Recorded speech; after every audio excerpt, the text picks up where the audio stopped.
How do you cope with the holiday blues?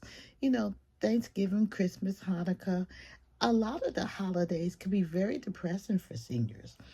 You don't live near your family, or you can't get near them, or you have very little friends, or your friends have died. And especially if you're from places where they have big celebrations. I mean, I remember for us, for me, I was always at my grandmother's house, and she laid the table out, and and she had all of this, the salad, the dishes, and all the hoopla. We got dressed up. Well, those were years ago. My grandmother has passed, my mom has passed, the mantle has passed to my sister, but we all have spread out. We're no longer nearby. Traveling for the holidays is a pain in the butt. Everybody knows traveling in the holidays is not fun. You want to get there, but it's not fun. So even if you want to go see your family.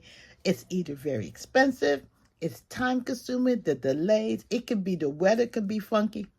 How do you cope with that? I don't know if you think, but I remember one of my friends last year, it was Christmas time. We're talking about gifts. I mean, and then what people got, because it's commercialized. Let's face it. Shouldn't be, but it's commercialized.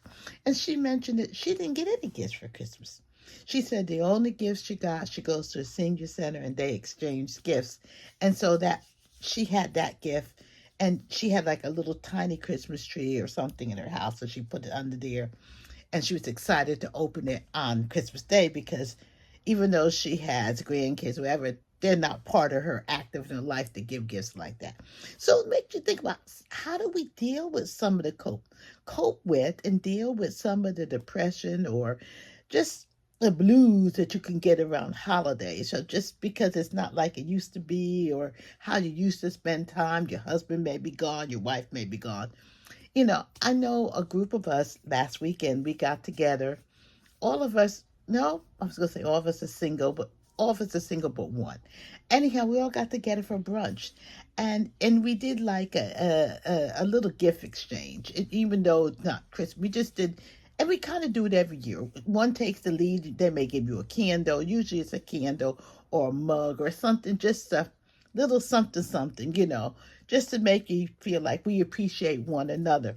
Just four of us that get together. But there's other ways in which you can do it.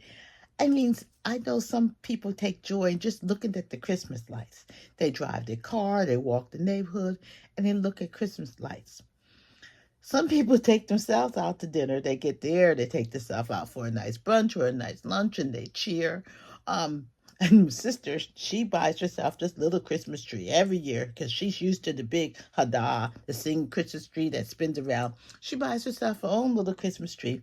And then she buys her own little gifts. She gets her little special things, and she actually wraps them up, puts them underneath the tree, and she can't open it and use it until Christmas. Now she goes a little bit too far because she may even say, "I wonder what's in the box." But we all have a way of coping. Then there's the people who hide their head and say, "I ain't getting out of bed. I'm too depressed. I don't want to hear about Christmas. Turn off the Christmas music." Just because it's different for us, that doesn't mean we should ruin it for everybody else. And you got to find that place where you could be comfortable. Is it maybe just having an eggnog? Is it just maybe, using the Christmas dishes? Is it maybe spending time with other people? There's a lot of people out there that is just them. And maybe you need to hook up with somebody who just wants to, share Christmas with. I know I have next door, and I remember last year there was somebody who actually literally posted and said, "I'm alone for Christmas. Who would like to spend Christmas with me? I'll provide all the food. I just don't want to be alone." And they reached out, and it was amazing.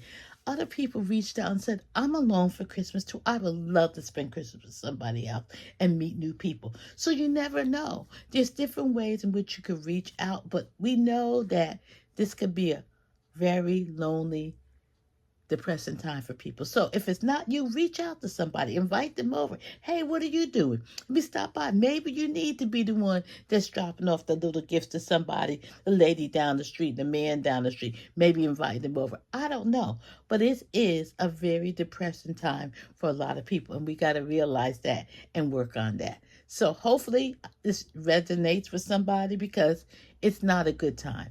And they could be smiling at you, and when they go home, they have a cocktail and they're alone, or they have their head in the sand. And again, especially this time of year when it starts getting dark earlier, and it could be very depressing.